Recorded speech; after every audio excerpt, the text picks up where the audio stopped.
And so there are many different ways. Neshama is the word in Hebrew for the soul. Jesus spoke the Aramaic. He spoke the word nafsha. Everybody take a deep breath. Say the word nafsha. Nafsha. Yeah. In our statement of principles, we have a one-page statement of principles that Ernest Holmes wrote, actually in answer to somebody asked him exactly that question.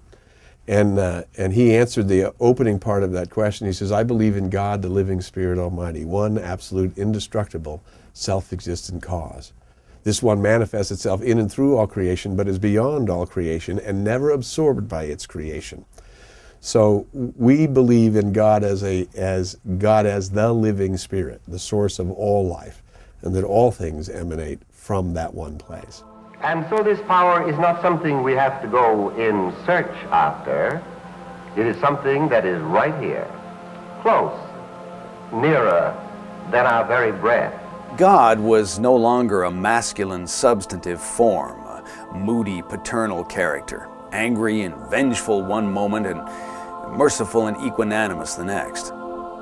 Practitioners of the science of mind believe instead that God is a mighty force of nature, one that resides internally rather than externally. Ernest Holmes' concept of the Divine Father was not a father at all, in fact, not a form, instead an energetic force that humankind might exercise at any time. This, Holmes portends, is God in action. God is right here, God is immanent, God is within you, God is with you. So you're not separate from God. It's not like some being sitting up in a cloud somewhere, judging you or creating vengeance or all these ideas that people have about God. They're just not true. God is pure love, God is pure light, God is pure joy. God is the very center of your being. God is who you really are. But if God is not God, but rather a force to be utilized, much like that of thermodynamics or the laws of gravity, why call it God at all? I think there is a certain impetus to believe for a lot of people. The notion of this parental figure overlooking us and making sure that we're safe and happy is an attractive notion for people.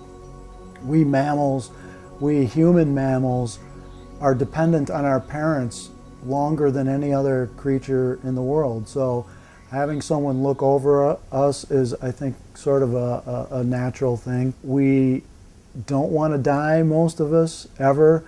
The notion of our own end and the notion of our own demise or death is abhorrent to us. And most religions give us a ticket out of that end, whether it's through heaven or nirvana or being reincarnated or whatever.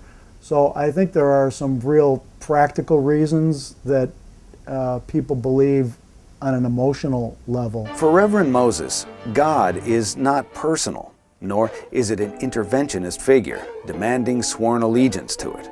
And the science of mind philosophy has little to do with the promise of heaven or hell based on one's personal faith or lack of faith in it. There is within the heart of some very, very, and a very large population on the planet, meaning 35% of the population on the planet, not a majority by any means, right?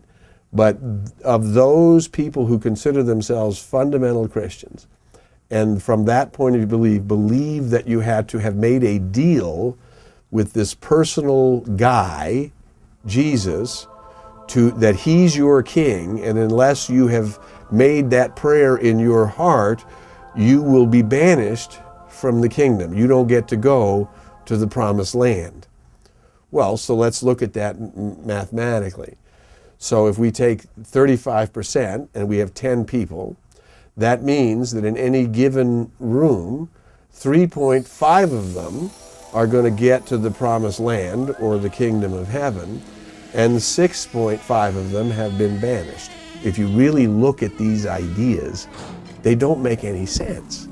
Based on the teachings of Jesus, they make no sense. However, if you grew up in that, you were inculcated in that, your parents believed in that, you celebrate that, you're told that, you participate that way, and your life is working from that way, because you've been living your life that way, you're going to tend to believe that you are absolutely correct. Instead, Perhaps Moses' God is an incarnation of what so many in our Western culture are coming to believe about divinity, that all religious paths lead to the same ultimate truth. This a la carte approach to religion is increasingly becoming the status quo in American culture. Since the 16th century, we have seen religion much more in terms of people's freedom to choose. We've seen it in terms of the development of new knowledge, so that the options religiously today are something that a person 300 or 400 years ago just would have no ability to comprehend. What I believe is, I have discovered a spirit, a God, with whom I am in a full-time relationship, one that I've spent many, many years cultivating so that it became a full-time relationship. And the fact that you have a relationship with your God, it does not trespass on my relationship in any way, shape, or form. So I say, you may believe whatever you want to believe. Now, I would hope that whatever it is you're believing about God is, number one, giving you comfort. Number two, empowering you to live the life you want to live. Number three, making you feel good about being alive. And if all of that's happening in your spiritual practice, hallelujah, my brother, my sister.